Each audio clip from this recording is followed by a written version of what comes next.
പത്തനാപുരത്ത് യുവാവിന് കരൾ മാറ്റിവെക്കുന്നതിന് ധനസഹായവുമായി ഡിവൈഎഫ്ഐ രംഗത്ത്. പിറവന്തൂർ വെട്ടിത്തിട്ട ഗോകുലത്തിൽ അശോകൻ സുജാത ദമ്പതികളുടെ മകൻ അഖിൽ അശോകനെ ജീവിതത്തിലേക്ക് തിരിച്ചു കൊണ്ടുവരാനാണ് ഡിവൈഎഫ്ഐ പിറവന്തൂർ മേഖലാ കമ്മിറ്റിയുടെ നേതൃത്വത്തിൽ ധനസഹായം നൽകിയത്.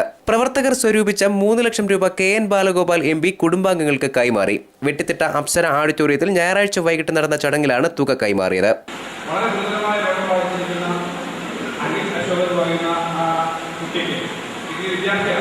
കുട്ടിയുടെ കരമാറ്റ സെക്രട്ടറിയായിട്ട് നൽകുന്നു എന്ന് പറയുന്നത് സാധാരണ നമുക്ക് സ്വപ്നം കാണാൻ കഴിയുന്ന ഒരു കാര്യമല്ല. കാരണം ഈ പ്രദേശം വളരെ ചെറിയ പ്രദേശമാണ്, വളരെ സാമ്പത്തികമായി വികാസം നടത്തുന്ന വലിയ സമ്പത്തുള്ള സ്ഥലമല്ല.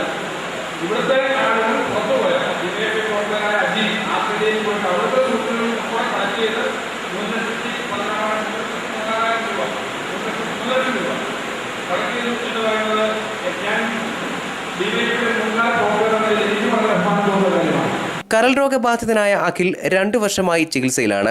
എറണാകുളത്തെ സ്വകാര്യ ആശുപത്രിയിലായിരുന്നു ചികിത്സ. കരൾ മാറ്റിവെക്കലല്ലാതെ ജീവൻ നിലനിർത്താൻ വഴിയില്ലെന്ന് ഡോക്ടർമാർ നിർദ്ദേശിച്ചതോടെ ഈ കുടുംബം പ്രതിസന്ധിയിലായി. 20 ലക്ഷത്തോളം രൂപ ചെലവ് വരുന്ന ശസ്ത്രക്രിയയ്ക്കും ചികിത്സയ്ക്കും യാതൊരു നിവൃത്തിയും കാണാതെ കുഴങ്ങുമ്പോഴാണ് ഡിവൈഎഫ്ഐ പ്രവർത്തകർ ധനസഹായം സ്വരൂപിക്കാൻ തീരുമാനിച്ചത്. പിറവന്തൂർ പഞ്ചായത്തിൽ നിന്നാണ് 3 ലക്ഷം രൂപ സ്വരൂപിച്ചത്. യോഗത്തിൽ DYFI village committee president Aneesh Antony അധ്യക്ഷനായി. CPM area secretary B Ajayakumar, DYFI ജില്ലാ president S Sajeesh, Karavoor എൽവർഗീസ്, K Babu, R Somarajan, DYFI area president Rejimon, Manu എന്നിവർ സംസാരിച്ചു. News bureau, Pathanapuram.